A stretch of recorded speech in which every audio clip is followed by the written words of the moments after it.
கல்யாணம் முடிந்து 1000 கனவுகளோடு புகுந்த வீட்டுக்கு வந்த ஒரு பெண்ணை நள்ளிரவில் நடுத்தெருவில் நிற்க வைத்து கதவை சாத்திய கணவனை அந்த மனைவி என்ன செய்வாள் என்று நினைக்கிறீர்கள்? இதுவரை எந்த பிரச்சினை என்றாலும் அமைதியாக பொறுத்துக்கொண்டு ஒரு நல்ல மருமகளாக ஒரு நல்ல மனைவியாக வாழ நினைத்த மதி இப்போது எடுத்திருக்கும் விஸ்வரூபத்தை பார்த்தால் நீங்களே ஆடிப்போய் விடுவீர்கள். அழகே அழகு சீரியலில் இன்று நடந்த ஒவ்வொரு காட்சியும் நம்மை கோபத்தின் உச்சிக்கும் கண்ணீரின் எல்லைக்கும் கொண்டு சென்று விட்டது என்று தான் சொல்ல வேண்டும். வாருங்கள், இன்று சீரியலில் என்ன நடந்தது என்பதை முழுமையாக பார்ப்போம்.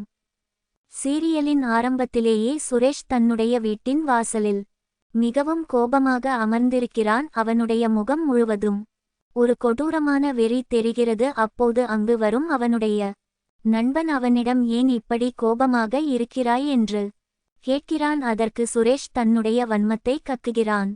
மதி கொஞ்சம் கூட எனக்கு ஏற்ற பெண் கிடையாது. அவளுக்கு எவ்வளவு திமிர் தெரியுமா? நான் என்னுடைய சட்டையை இங்கே கழற்றி போடுகிறேன், என்னுடைய துண்டை அங்கே போடுகிறேன் என்று ஒவ்வொரு சின்ன சின்ன விஷயத்திற்கும் என்னை கேள்வி கேட்கிறாள். என் வீட்டில் என் அப்பா அம்மாவை எதிர்த்து பேசுகிறாள். அவளுக்கு கொஞ்சம் கூட அடக்கமே கிடையாது என்று கொந்தளிக்கிறான். இதை கேட்ட அவனுடைய நண்பன் சுரேஷுக்கு புரிய வைக்க முயற்சிக்கிறான். மதி மிகவும் நல்ல பெண். அவள் அந்த வீட்டிற்கு வந்து சில நாட்கள் தான் ஆகிறது. அதற்குள் அவளிடம் எல்லாவற்றையும் எதிர்பார்க்க கூடாது. நீ தான் அவளை புரிந்து கொண்டு பொறுமையாக நடந்து கொள்ள வேண்டும் என்று எவ்வளவு சொல்லியும் சுரேஷ் கேட்பதாக இல்லை. எனக்கு இந்த கல்யாணமே பிடிக்கவில்லை, அவள் ஒரு பேய் மாதிரி ஆடுகிறாள் என்று மிகவும் தரம் தாழ்ந்து மதியை பற்றி தன்னுடைய நண்பனிடம் பேசிக்கொண்டிருக்கிறான். அவனுடைய ஆண் அகங்காரம் அவனுடைய கண்களை மறைக்கிறது என்பதை அந்த காட்சி நமக்கு தெளிவாக காட்டுகிறது.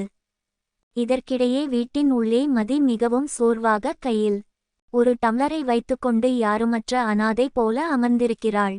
அவளுடைய கண்கள் முழுவதும் தூக்கமில்லாத சோர்வும் மன வலியும் அப்பட்டமாக தெரிகிறது. அப்போது அங்கு வரும் அவளுடைய மாமியார் காஞ்சனா மதியை பார்த்து நக்கலாக பேசத் தொடங்குகிறார். என்ன மதி, டிபனுக்கு என்ன செய்யட்டும்? நீ என்ன சொல்கிறாயோ அதையே செய்கிறேன் என்று கேலியாக கேட்கிறார். மதி எந்த பதிலும் சொல்லாமல் அமைதியாக இருக்கிறாள். உடனே காஞ்சனா தன்னுடைய சுயரூபத்தை காட்டுகிறார். நீ ஏன் இப்படி முகத்தை தூக்கி வைத்துக்கொண்டு இருக்கிறாய்? தெருவில் போகிறவர்கள் வருகிறவர்கள் எல்லாம் ஏன் நீ மீண்டும் அம்மா வீட்டிற்கு வந்து விட்டாய் என்று கேட்கிறார்கள் என்று கோபமாக இருக்கிறாயா என்று கேட்கிறார். அப்போது அங்கு வரும் மதியின் மாமனார் தெருவில் யாரும் அப்படி கேட்கவில்லை என்று சொல்கிறார். ஆனால் காஞ்சனா விடுவதாக இல்லை. மதியை பார்த்து நீ செய்த காரியத்தால் தான் இந்த பிரச்சினை. உன் அப்பா வந்தபோது நீ என் வீட்டின் வெளியே சென்று அமர்ந்திருந்தாய். அது எவ்வளவு பெரிய அவமானம் தெரியுமா? உன்னை வீட்டை விட்டு வெளியே போக சொன்னால் நீ வாசலிலேயே போய் உட்கார்ந்து கொள்வாய் என்று சத்தம் போடுகிறார். மதி மிகவும் அமைதியாக ஆனால் உறுதியாக நான் எந்த தப்பும் செய்யவில்லை, என்னை வீட்டை விட்டு வெளியே போக சொன்னார்கள், அதனால் நான் வெளியே சென்று அமர்ந்திருந்தேன், இதில் என் பக்கம் எந்த தவறும் இல்லை என்று கூறுகிறாள். இதை கேட்ட காஞ்சனாவுக்கு கோபம் தலைக்கேறுகிறது. இந்த வீட்டில் உனக்கு முன்னால் ஒரு மருமகள் இருக்கிறாள், அவள் எப்படி அனைத்தையும் அனுசரித்து போகிறாள்? உன்னை புருஷன் அடிக்கவில்லை, திட்டவில்லை, கொடுமைப்படுத்தவில்லை, வேலைக்கு போக வேண்டாம் என்று சொல்லவில்லை.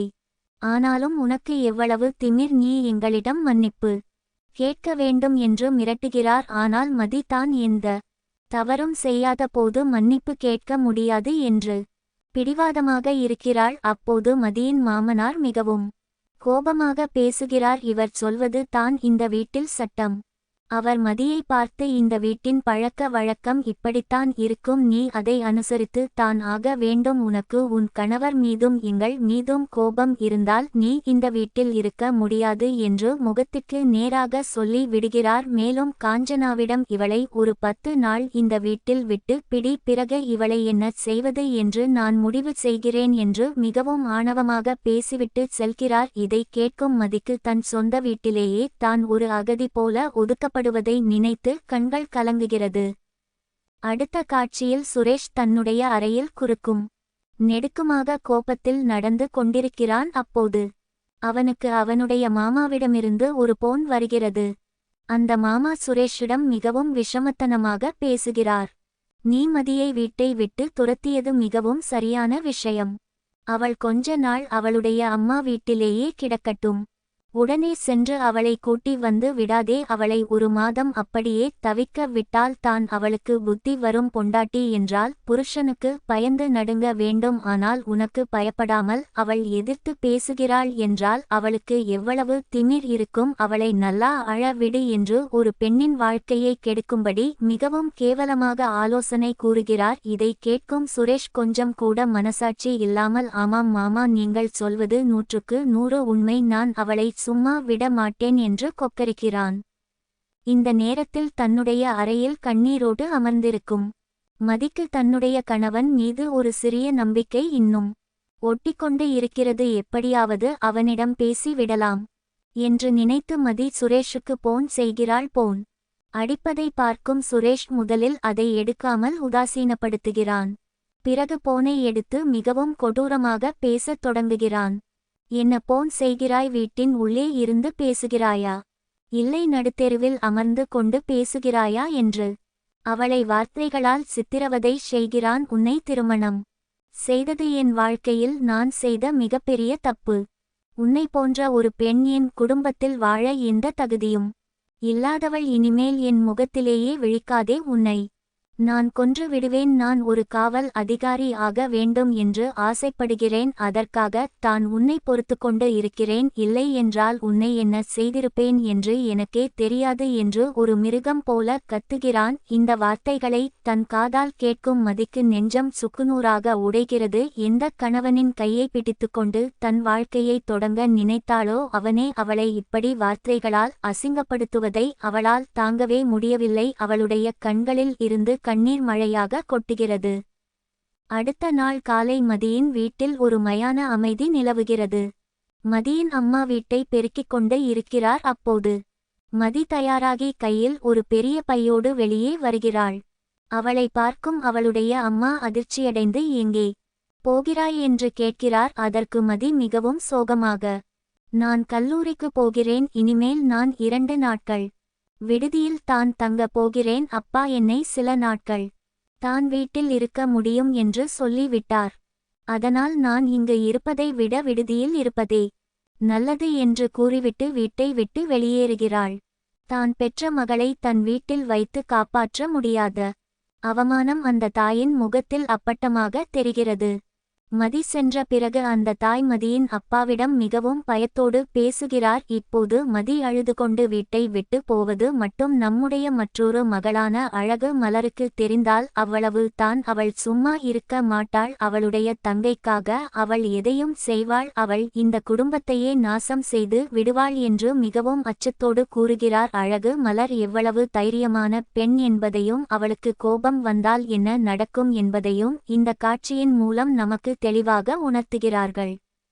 இப்போது தான் சீரியலின் மிக முக்கியமான மற்றும் மிகவும் பரபரப்பான திருப்பம் நடக்கிறது. காவல் நிலையம் மிகவும் பரபரப்பாக இயங்கிக் கொண்டு இருக்கிறது. அங்கே ஒரு காவல்துறை வாகனம் வந்து நிற்கிறது. அதிலிருந்து ஒரு பெண் மிகவும் மிடுக்காக கம்பீரமாக இறங்குகிறாள். அது வேறு யாரும் இல்லை, இதுவரை பொறுமையாக கண்ணீர் விட்டுக்கொண்டிருந்த மதிதான். அவள் காவல் நிலையத்தின் உள்ளே நேராக நடந்து செல்கிறாள். அங்கே இருக்கும் சக காவலர்கள், இவள் சுரேஷ் சாரின் மனைவி ஆயிற்றே, இவள் எதற்கு இங்கே வந்திருக்கிறாள் என்று தங்களுக்குள் ஆச்சரியமாக பேசிக்கொள்கிறார்கள். மதி நேராக சுரேஷ் அமர்ந்திருக்கும் நாற்காலிக்கு முன் சென்று நிற்கிறாள். தன்னுடைய மனைவியை காவல் நிலையத்தில் பார்க்கும் சுரேஷுக்கு தூக்கிவாரி போடுகிறது. அவனுடைய முகத்தில் ஒரு மிகப்பெரிய அதிர்ச்சியும் பயமும் ஒரே நேரத்தில் வந்து செல்கிறது. ஆனால் அதை வெளியில் காட்டிக்கொள்ளாமல் தன்னுடைய அதிகார தோரணையில் யார் மீது புகார் கொடுக்க வந்திருக்கிறாய் என்று மிரட்டும் தொனியில் கேட்கிறான். அதற்கு மதி சற்றும் தயங்காமல், எந்த பயமும் இல்லாமல் தன்னுடைய கண்களை நேராக சுரேஷின் கண்களை பார்த்து, என் கணவன் மீது தான் புகார் கொடுக்க வந்திருக்கிறேன். அவர் என்னை வீட்டை விட்டு வெளியே அனுப்பி விட்டு கதவை சாத்தி விட்டார் என்று முழு காவல் நிலையமே அதிரும்படி மிகவும் சத்தமாக மற்றும் தைரியமாக கூறுகிறாள். மதியின் இந்த தைரியத்தை பார்த்து சுரேஷ் உறைந்து போய் நிற்கிறான். அத்தோடு இன்றைய எபிசோட் மிகவும் விறுவிறுப்பாக முடிகிறது. நாளை என்ன நடக்கும் என்பதற்கான மிகப்பெரிய எதிர்பார்ப்பை இந்த காட்சி நமக்கு கொடுத்திருக்கிறது. நாளை சீரியலில் மதி கொடுத்த புகாரை வைத்து காவல் நிலையத்தில் மிகப்பெரிய கலவரம் வெடிக்கப் போகிறது. சுரேஷ் தன் மனைவியை மிரட்டி பார்க்க முயற்சிப்பான். ஆனால் மதி ஒரு அங்குலம் கூட பின்வாங்க மாட்டாள் என்பது உறுதி. அதேபோல இந்த விஷயம் எப்படியும் மதியின் அக்கா அழகு மலரின் காதுகளுக்கு செல்ல போகிறது. தன்னுடைய தங்கையை நடுத்தெருவில் நிறுத்திய சுரேஷையும் அவனுடைய திமிர் பிடித்த குடும்பத்தையும் அழகு மலர் வந்து எப்படி வறுத்தெடுக்க போகிறாள் என்பதை பார்க்க ஒட்டுமொத்த ரசிகர்களும் அவளோடு காத்துக்கொண்டு இருக்கிறார்கள். சுரேஷின் காவல் அதிகாரி கனவு இந்த புகாரால் சுக்குநூறாக உடையுமா? அவனுடைய ஆணவம் மதியின் தைரியத்திற்கு முன் மண்டியிடுமா? பொறுத்திருந்து பார்ப்போம் நண்பர்களே.